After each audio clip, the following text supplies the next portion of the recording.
I'm taking an online watercolor class with my teacher, Eric Wiegard, and every Saturday morning we get together on Zoom, and every other week we have a critique where we send in our paintings to him, and then he goes over our paintings and gives us some feedback on them. So yesterday we were on Zoom. There's about 25 of us, and we can see each other, and we're going through the paintings, and one woman, her painting was up on the screen. It was a painting she did of her neighbor's house. And a couple of weeks ago, there was that great big storm back on the East Coast. She lives in the East Coast. And she was looking out her window during the storm, and the tree in her neighbor's yard came crashing down right on her neighbor's house, right down through the roof into the house. And luckily nobody was hurt, but the rainstorm just pouring rain into her house. And as she watched, her neighbors came out of their houses with ladders and hammers, and they started to put a tarp across, a big blue tarp, and saving the house's contents from being destroyed, being ruined. And she took a picture, and that's what she made her painting of, is her neighbors on the ladders, stretching the tarp across the break in the roof, and the trees blowing and the tarp flapping. And so it was really a picture, a painting full of action. So they managed to get the tarp up and get it secured, and they saved the house from getting totally ruined, although it was somewhat wet, and of course they had to repair the roof. And I thought, oh, what a great topic for a picture! What a great scene! A picture of neighbors helping in a moment of disaster. That's what we do when something like that happens. We get together. We don't think of our own comfort or our own needs, but we jump in. We help our neighbor in a way we deny ourselves, and we do what was necessary at the time. We sacrifice our comfort for the good of the other. So I was thinking about this as I was reading the gospel lesson for today. Jesus tells his disciples that he's going to have to suffer, be rejected, and be killed, and in 3 days rise again. And Peter just can't stand this idea, and he rebukes Jesus. He says, "Lord, this can never be." Of course, Peter loves Jesus. He can't stand the idea of Jesus having to suffer and be rejected and be killed. So that's why he stands up to his teacher. And Jesus reacts strongly. He says, "Get behind me, Satan. You are not setting your mind on the things of God, but on the things of the earth." And then he goes on to say, if anyone wants to become my follower, they must deny themselves and take up their cross and follow me. For those who want to save their life will lose it, and those who lose it for my sake and for the sake of the gospel will save it. Well, this must be one of the hardest sayings in the Bible.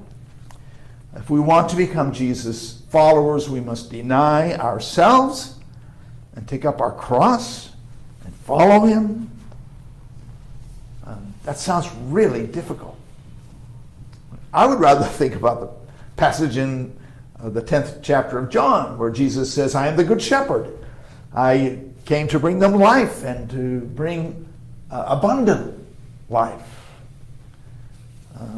So to me, Jesus is the model of the abundant life. Jesus shows us how to live with grace and compassion and health, and he models what it means to be fully human. Yet here in Mark, he says something that sounds completely different. He says, you must deny yourself and take up your cross. So which is it? Well, I think it's both. There are times in our life when we focus on having a life like Jesus, which is a life of abundance. We try to live with wisdom and compassion for others, and we try to take care of ourselves, to be the best self that we can be.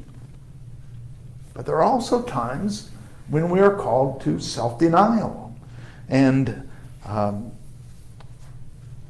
giving ourselves up for someone else. Sometimes we choose a life of self-denial. And when we're raising our kids, we deny ourselves for the sake of our children. That's self-denial. When we choose to help at the food bank instead of doing something we want to do, that's an act of self-denial. When we listen patiently to a friend who's going through a hard time, that's an act of self-denial. But it seems to me that self-denial is often thrust upon us. That's when our neighbor's roof gets ruined and we're called to help. There are times when we are forced to step up and sacrifice for the good of others, for the good of the whole. You know, when World War II was declared in this country, everyone immediately began to do something for the war effort. Men volunteered for the army. Women learned how to scrimp and save and live with rationing. Some women served in the armed forces. And so as a whole country, we learned to practice self-denial. I don't think anyone asked for that. No one wanted to make all these sacrifices, but I think you would agree that it was good for our country. We learned how to work together for a common goal, and we learned that every person, no matter what their race or their religion, is part of the same effort and is equally valued. So World War II was a great leveler of society. It helped us come together and find unity. So self-denial, even when it's thrust upon us, can be a good thing. Some willingly take up the role of self-denial. I'm thinking of the Russian dissident, Alexei Navalny. He was jailed and taken to a prison above the Arctic Circle because he dared to challenge the power of President Putin. Earlier, he had left Russia for his own safety, and he could have stayed outside of Russia, but he chose to come back knowing that his life would be in danger. He knew that if he was going to come back and speak the truth about President Putin, that he would likely suffer and possibly be killed as a result of his opposition. And so it turned out. Now, Navalny converted to Christianity from atheism a few years ago. And he said that one of the most compelling passages in Scripture for him was the one in Matthew 5 where it says, "Blessed are you who are persecuted for righteousness' sake, for yours is the kingdom of heaven." He knew that he was doing the right thing, even though he was going to pay a price for it. Well, it seems to me that we've forgotten about self-denial in our country. It seems all people care about is their own comfort and their own entitlement. I deserve this. I deserve that. You know, we're all scrambling to get to the top, to get the most toys. I mean, what happened to the idea of self-denial, that we could all give up something of ourselves for the common good? We don't hear that very much anymore. When was the last time a politician asked us to sacrifice something for our country? I don't remember. I'll bet that you can think of a time in your life when you sacrificed something, you sacrificed one thing in order to accomplish something bigger. Maybe you swallowed your pride and stayed quiet while someone else could get credit for something that they did. That's hard, I know. Maybe you gave up an afternoon a week to tutor a child who needed to learn to read. That feels good. Maybe you spent an hour listening to a friend vent about the troubles they were going through. You held back from telling them what you would do in a similar situation. And that's a kind of self-denial. It may not have felt good at the time, but when you look back on it, you realize that you got some satisfaction out of that.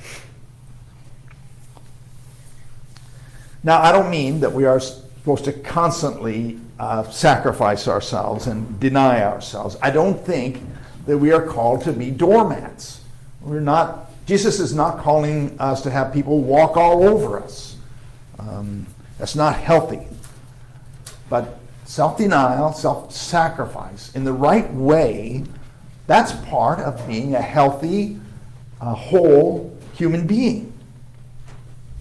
You know, when you get up in the middle of the rainstorm and you put on your coat and help your neighbor cover their roof with a tarp, that's an act of self-denial, self-sacrifice.